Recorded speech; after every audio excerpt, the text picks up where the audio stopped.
नमस्कार, स्वागत है आप सभी का डीडी न्यूज के इस खास बुलेटिन एक्सप्रेस 100 में, जहां हम आपके लिए लेकर आते हैं राजनीति, मनोरंजन, देश दुनिया, खेल और व्यापार जगत की सभी बड़ी खबरों को एक्सप्रेस यानी कि फटाफट अंदाज में। मैं हूं आपके साथ भावना नैयर। तो देखिए खबरें तेज रफ्तार से। अमेरिका से भारत लाए गए मुंबई हमले के मास्टरमाइंड आतंकी तहव्वुर राणा को 18 दिन की एनआईए रिमांड पर भेज दिया गया है। देर रात करीब 2 बजे पटियाला हाउस कोर्ट ने आतंकी राणा को जांच एजेंसी की रिमांड में भेजने का फैसला किया। एनआईए ने अदालत से तहव्वुर की 20 दिन की रिमांड की मांग की थी। अदालत ने फैसला सुनाते हुए राणा की 18 दिन की रिमांड एनआईए को दी। अब जांच एजेंसी की टीम राणा से गहन पूछताछ करेगी। दिल्ली राज्य विधिक सेवा प्राधिकरण के तहत तहव्वुर हुसैन राणा के वकील ने कहा कि आने वाले समय में तहव्वुर राणा को शारीरिक रूप से ही कोर्ट के सामने पेश किया जाएगा। अमेरिकी विदेश विभाग के प्रवक्ता टैमी ब्रूस ने तहव्वुर राणा के प्रत्यर्पण को न्याय की दिशा में एक महत्वपूर्ण कदम बताया। टैमी ब्रूस ने कहा कि अमेरिका ने लंबे समय से भारत के प्रयासों का समर्थन किया है ताकि सुनिश्चित किया जा सके कि इन हमलों के लिए जिम्मेदार लोगों को न्याय के कटघरे में लाया जाए।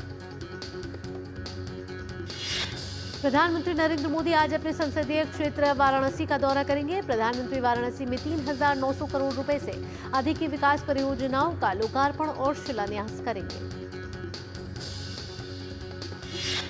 सुरक्षा कर्मियों के लिए सुविधाओं में सुधार के लिए पुलिस लाइन में ट्रांजिट हॉस्टल और पीएससी रामनगर परिसर में बैरकों का उद्घाटन करेंगे। प्रधानमंत्री आयुष्मान व्यय वंदना कार्ड में भी वितरित करेंगे। साथ ही विभिन्न स्थानीय वस्तुओं और उत्पादों को जीआई प्रमाण पत्र प्रदान करेंगे। प्रधानमंत्री बनास डेयरी से जुड़े उत्तर प्रदेश के दुग्ध आपूर्तिकर्ताओं को 105 करोड़ रुपए से अधिक का बोनस भी हस्तांतरित करेंगे। अपने संसदीय क्षेत्र में प्रधानमंत्री एक जनसभा को संबोधित करेंगे। स्थानीय लोगों का मानना है कि पीएम के नेतृत्व में उनका संसदीय क्षेत्र विकास की नई इबारत लिख रहा है। प्रधानमंत्री नरेंद्र मोदी वाराणसी के बाद मध्य प्रदेश के आनंदपुर धाम जाएंगे। पीएम यहां गुरुजी महाराज मंदिर में दर्शन और पूजा अर्चना करेंगे। आनंदपुर धाम की स्थापना आध्यात्मिक और परोपकारी उद्देश्यों के लिए की गई है। 315 हेक्टेयर में फैले इस क्षेत्र में 500 से अधिक गायों के साथ एक आधुनिक गौशाला है। देश के अनेक राज्यों की तरह ओडिशा में भी आज से आयुष्मान भारत प्रधानमंत्री जन आरोग्य योजना लागू हो जाएगी। केंद्रीय स्वास्थ्य मंत्री जेपी नड्डा आज ओडिशा में योजना का शुभारंभ करेंगे। इस योजना के तहत प्रत्येक गरीब परिवार को प्रति वर्ष 5 लाख रुपए का स्वास्थ्य कवर प्रदान किया जाएगा। योजना के लागू होने से गरीब और जरूरतमंद लोगों को बड़ा लाभ मिलेगा। राष्ट्रपति द्रौपदी मुर्मू के स्लोवाकिया दौरे का आज अंतिम दिन है। राष्ट्रपति आज फिक्की प्रतिनिधि मंडल के भारतीय व्यापारियों के साथ अनौपचारिक बातचीत करेंगे। राष्ट्रपति द्रौपदी मुर्मू ने कल ब्रातिस्लावा में स्लोवाकिया भारत व्यापार मंच को संबोधित किया। राष्ट्रपति ने कहा कि तकनीक के क्षेत्र में भारत तेजी से वैश्विक नेता के रूप में उभर रहा है। राष्ट्रपति ने साथ ही कहा कि भारत तीसरी सबसे बड़ी अर्थव्यवस्था बनने जा रही है और आने वाले वर्षों में 5 ट्रिलियन अमेरिकी डॉलर की अर्थव्यवस्था की राह पर है। राष्ट्रपति द्रौपदी मुर्मू ने बृहस्पतिवार को स्लोवेकियाई बच्चों के साथ रामायण पर आधारित कठपुतली कार्यक्रम देखा। कठपुतली की कला काफी प्राचीन है, जिसके जरिए भारतीय संस्कृति के प्रतीक रामायण का मंचन किया गया। राष्ट्रपति द्रौपदी मुर्मू ने स्लोवाकिया में चित्रकला प्रतियोगिता की प्रदर्शनी में शिरकत की। प्रदर्शनी में भारतीय विरासत और परंपरा का प्रभाव नजर आया। विदेश मंत्रालय ने राष्ट्रपति द्रौपदी मुर्मू की स्लोवाकिया यात्रा को ऐतिहासिक बताया। विदेश मंत्रालय में पश्चिमी मामलों के सचिव तन्मय लाल ने बताया कि दोनों देशों के बीच 2 सहमति पत्रों पर भी हस्ताक्षर किए गए हैं। विदेश मंत्रालय ने बताया कि स्लोवाकिया में कॉन्स्टेंटाइन द फिलासफर विश्वविद्यालय में राष्ट्रपति द्रौपदी मुर्मू को मानद डॉक्टरेट की उपाधि प्रदान की गई। सुप्रीम कोर्ट 16 अप्रैल को वक्फ संशोधन कानून को लेकर दाखिल याचिकाओं की सुनवाई करेगा। इस मामले पर चीफ जस्टिस संजीव खन्ना की अध्यक्षता वाली 3 जजों की बेंच सुनवाई करेगी। दूसरी तरफ केंद्र सरकार ने भी सुप्रीम कोर्ट में कैविएट दाखिल कर दिया है। केंद्र ने किसी भी आदेश से पहले अपना पक्ष सुने जाने की मांग की है। एक्सआर क्रिएटर हैकाथॉन के विजेताओं की घोषणा कर दी गई है। कुल 5 टीमों के विजेता घोषित किए जा चुके हैं, जिसमें अलग अलग शहरों और संस्थानों के छात्र, पेशेवर और उद्यमी शामिल हैं। हैकाथॉन का उद्देश्य इमर्सिव टेक्नोलॉजी में भारत की उपस्थिति को बढ़ाना है, जिनमें 5 विषयगत श्रेणियां शामिल हैं। वहीं हैकाथॉन के लिए पूरे भारत से 2200 से अधिक प्रतिभागियों ने पंजीकरण कराया था। इटली के उप प्रधानमंत्री एवं विदेश मंत्री एंटोनियो ताजानी भारत की यात्रा पर हैं। इस दौरान वे द्विपक्षीय संबंधों को बढ़ावा देने के लिए राष्ट्रपति द्रौपदी मुर्मू और साथ ही विदेश मंत्री डॉक्टर एस जयशंकर से मुलाकात करेंगे। प्रधानमंत्री मोदी ने मानवता के सच्चे सेवक और महात्मा फूले को उनकी जयंती पर नमन किया है। पीएम ने एक्स पर लिखा कि महात्मा फूले ने समाज के शोषित और वंचित वर्गों के कल्याण के लिए अपना जीवन समर्पित कर दिया। पीएम ने इसके साथ एक वीडियो साझा करते हुए लिखा कि देश के लिए महात्मा ज्योतिबा फुले का अमूल्य योगदान हर पीढ़ी को प्रेरित करता रहेगा। केंद्रीय मंत्री अमित शाह ने महात्मा ज्योतिबा फुले जी की जयंती पर उन्हें नमन किया। अमित शाह ने एक्स पर कहा कि देश के वंचितों और पिछड़ों के सशक्तिकरण के लिए आजीवन कटिबद्ध महात्मा ज्योतिबा फुले जी आधुनिक भारत में महिला शिक्षा के अग्रदूत बने। दिल्ली में प्रधानमंत्री आयुष्मान भारत स्वास्थ्य अवसंरचना मिशन के लागू होने और प्रधानमंत्री जन आरोग्य योजना के अंतर्गत आयुष्मान भारत कार्ड के वितरण की शुरुआत होने पर प्रधानमंत्री नरेंद्र मोदी ने खुशी जताई। हरियाणा के फरीदाबाद में मुख्यमंत्री नायब सिंह सैनी ने नशा मुक्त हरियाणा के लिए साइक्लोथॉन 2.0 को हरी झंडी दिखाई। पूरे उत्तर भारत में मौसम का बदला मिजाज, कहीं लू का प्रकोप तो कहीं झमाझम बारिश। कई जगहों पर बारिश से जनजीवन प्रभावित। बिहार में गुरुवार को 24 जिलों में तेज आंधी के साथ हुई मूसलाधार बारिश और वज्रपात ने भारी तबाही मचाई है। इसमें कुल 58 लोगों की जान चली गई है। वज्रपात से 15 जिलों में 23 लोगों की मौत हुई है, जबकि इस दौरान तेज आंधी से पेड़ और दीवार गिरने से 35 लोगों की जान चली गई। मुख्यमंत्री नीतीश कुमार ने इन घटनाओं पर दुख जताया। मुख्यमंत्री ने सभी शोक संतप्त लोगों को मुआवजा देने का निर्देश दिया। मृतकों के परिवारों को 4-4 लाख रुपए का मुआवजा दिया जाएगा। मुख्यमंत्री योगी आदित्यनाथ ने प्रदेश में आंधी तूफान और आकाशीय बिजली गिरने से हुई जनहानि पर गहरा शोक व्यक्त किया है। मुख्यमंत्री ने मृतकों के परिजनों को 4-4 लाख रुपए की राहत राशि तत्काल दिए जाने के वितरित किए जाने के निर्देश दिए हैं। उत्तर प्रदेश के मुख्यमंत्री ने साथ ही इस प्राकृतिक आपदा में घायलों का समुचित उपचार कराने के निर्देश दिए हैं। इसके अलावा पशु हानि पर प्रभावितों को सहायता दिए जाने के भी निर्देश दिए। दिल्ली एनसीआर में गुरुवार शाम कई इलाकों में बारिश के बाद मौसम हुआ सुहावना। झमाझम बारिश से लोगों को भीषण गर्मी से काफी हद तक राहत मिली। पश्चिम बंगाल के कई हिस्सों में बारिश हो रही है। बारिश के कारण तापमान में गिरावट दर्ज की गई। उत्तराखंड में मौसम ने ली अचानक से करवट। मौसम का मिजाज बदलते ही उत्तराखंड के कई इलाकों में जोरदार बारिश और ओलावृष्टि हुई। चमोली जनपद में लगातार दूसरे दिन भी मौसम खराब रहा। ऊंचाई वाले क्षेत्रों में बर्फबारी हुई तो निचले क्षेत्रों में तेज बारिश के साथ ओलावृष्टि हुई। चमोली के डीएम संदीप तिवारी ने कहा कि नंदप्रयाग समेत कई इलाकों में कल भारी बारिश हुई। प्रशासन पूरी तरह से मुस्तैद, फिलहाल स्थिति सामान्य। दिल्ली के मुस्तफाबाद इलाके में गोलीबारी की घटना सामने आई है। 25 साल के युवक पर अज्ञात हमलावरों ने गोली चला दी। पीड़ित को अस्पताल में भर्ती कराया गया, जहां उसका इलाज चल रहा है। पुलिस मौके पर पहुंचकर जांच कर रही है। तमिलनाडु के तिरुचिरापल्ली के रॉकफोर्ट परिसर में स्थित श्री हायमुनावर मंदिर में थेपोत्सवम मनाया जा रहा है। थेपोत्सवम को फ्लोट फेस्टिवल के नाम से भी जाना जाता है।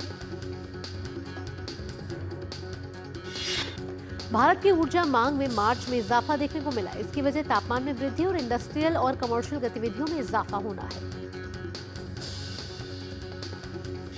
भारत की टेक्नोलॉजी इंडस्ट्री में तेजी से वृद्धि जारी है। ऐसे में अधिक से अधिक महिलाएं उच्च मांग वाली भूमिकाओं को लेकर आगे आते हुए मजबूत प्रभाव डाल रही हैं।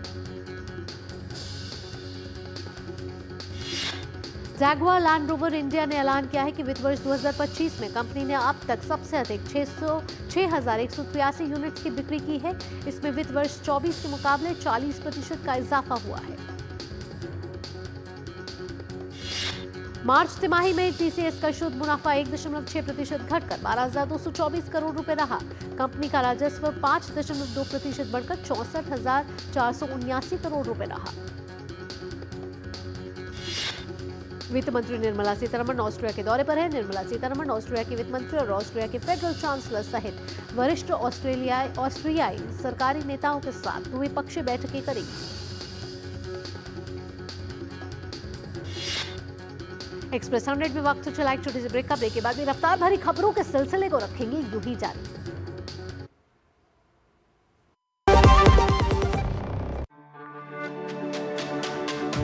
मेरी पसंद, मेरी पसंद, मेरी पसंद, मेरी पसंद, हमारी पसंद, हम सबकी पसंद। मजबूत देश का मजबूत सरिया होंगे स्टील। एक ऐसा तबका जो रिटायरमेंट के बारे में आज भी बिल्कुल नहीं सोचता, वो है औरतें। औरतें कमा के भी वल्नरेबल हैं। सो एनपीएस एक इक्वालिटी ला रहा है। हम सब एक बराबर प्लेटफॉर्म पे हैं। अपने बेहतर कल को सुनिश्चित करने के लिए एनपीएस जरूरी है।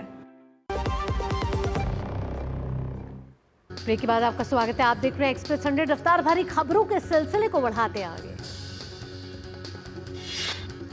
आरबीआई के डिप्टी गवर्नर स्वामीनाथन जे ने कहा कि गैर बैंकिंग वित्तीय कंपनियों को बोर्ड स्तर पर नियंत्रण मजबूत करने की जरूरत है। साथ ही तरलता और ऋण जोखिमों की निगरानी बढ़ानी चाहिए।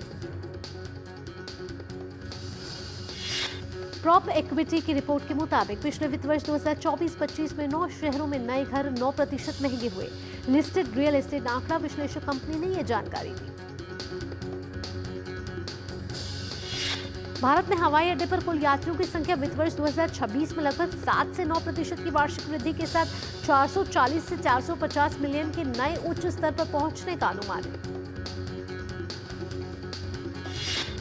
कई हवाई अड्डों पर क्षमता बढ़ाने के लिए पर्याप्त निवेश जारी रहेगा और हवाई अड्डों को बेहतर बनाने के लिए अगले 4 से 5 वर्षों में 1 लाख करोड़ रुपए का निवेश होगा।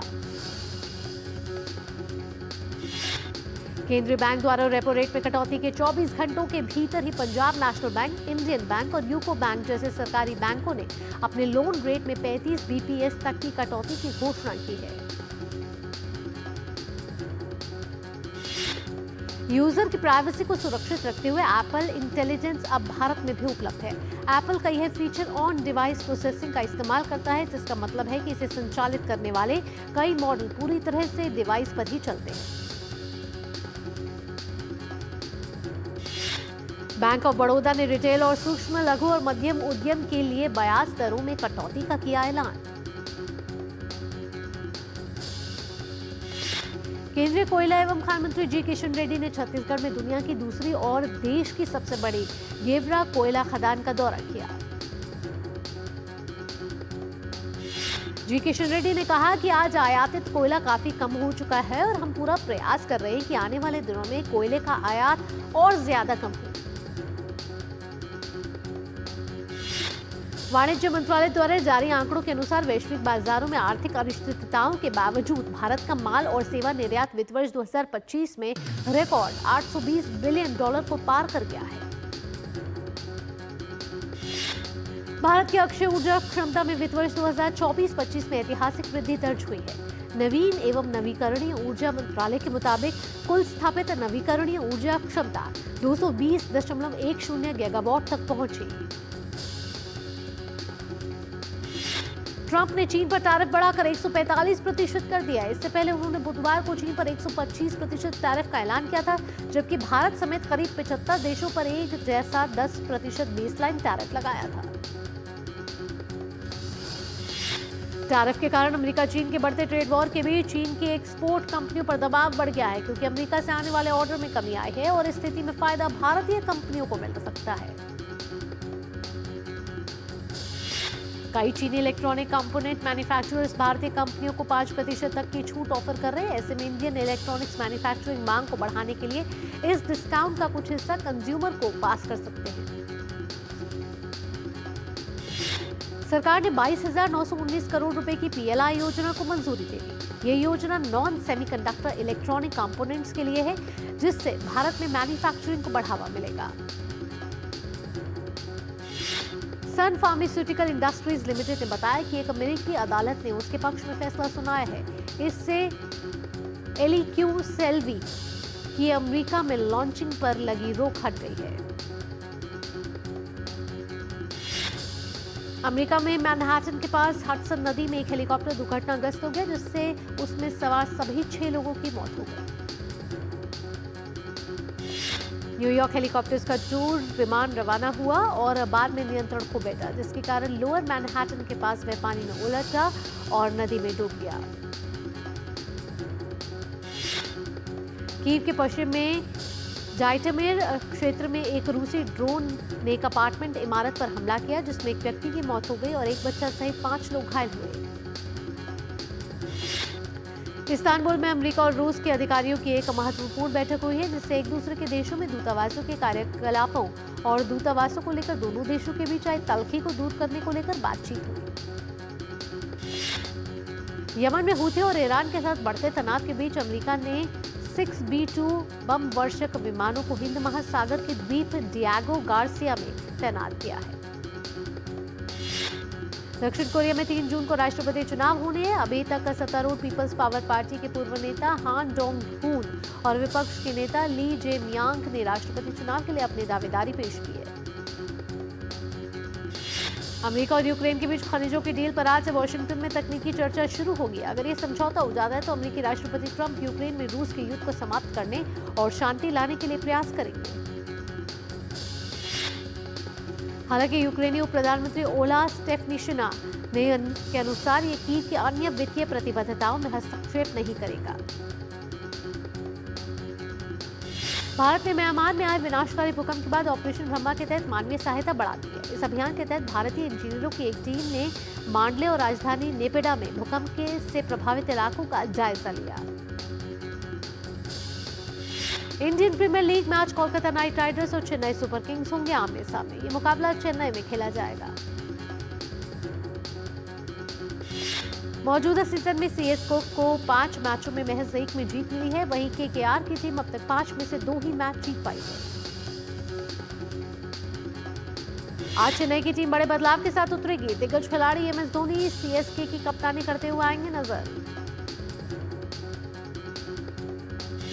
चेन्नई के कप्तान ऋतुराज गायकवाड़ कोहनी में चोट की वजह से आईपीएल 2025 से बाहर हो गए। आईपीएल में कल खेले गए मैच में केएल राहुल और स्टब्स की 100 से ज्यादा रनों की नाबाद साझेदारी के दम पर दिल्ली कैपिटल्स ने रॉयल चैलेंजर्स बैंगलोर को 6 विकेट से हरा दिया। गुरुवार को टॉस हारकर पहले बल्लेबाजी करने उतरी आरसीबी ने 20 ओवर में 7 विकेट खोकर 163 रन बनाए। जवाब में दिल्ली ने 17 ओवर और 5 गेंदों में 4 विकेट खोकर 169 रन बनाए। 128 साल के बाद ओलंपिक में क्रिकेट की वापसी हुई है। लॉस एंजलिस ओलंपिक में पुरुष और महिला दोनों कैटेगरी में क्रिकेट को शामिल किया गया है। पुरुष और महिला दोनों कैटेगरी में 6 टीमें हिस्सा लेंगी, जिसमें गोल्ड मेडल जीतने के लिए टक्कर होगी।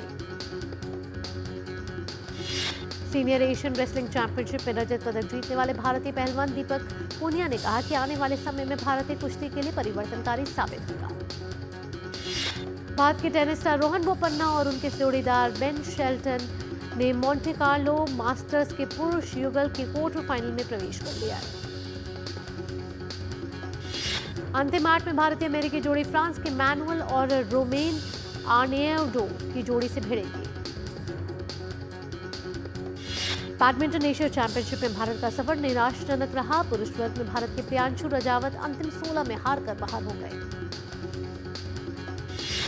एक अन्य पुरुष एकल मुकाबले में भारत के किरण जॉर्ज को भी हार का मुंह देखना पड़ा। उन्हें प्री क्वार्टर फाइनल में थाईलैंड के कुंडलावुत विति दर्शंस ने हरा दिया।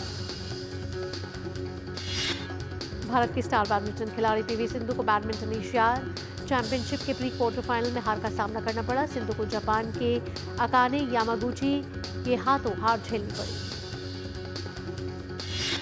वहीं प्रतियोगिता के मिश्रित वर्ग में तनिषा क्रेस्टो और ध्रुव कपिला की जोड़ी क्वार्टर फाइनल मैच हारकर टूर्नामेंट से बाहर हो गई। हॉरर कॉमेडी फिल्म छोरी 2 आज ओटीटी पर होगी स्ट्रीम। काजोल की फिल्म मां 27 जून को सिनेमाघरों में होगी रिलीज। फैंस को फिल्म का बेसब्री से इंतजार।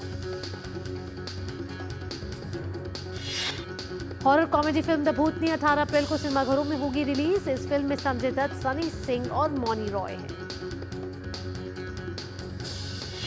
फिल्म थामा में आयुष्मान खुराना, रश्मिका मंदाना, परेश रावल और नवाजुद्दीन सिद्दीकी मुख्य भूमिका में आएंगे नजर। फिल्म दिवाली के मौके पर होगी रिलीज। तमन्ना भाटिया की फिल्म ओडेला 2 17 अप्रैल को सिनेमाघरों में होगी रिलीज। बाबेल की नई tech thriller film log out 18 April को ओटीटी पर होगी stream. The legend of Hanuman season 6 आज ओटीटी पर होगा स्ट्रीम।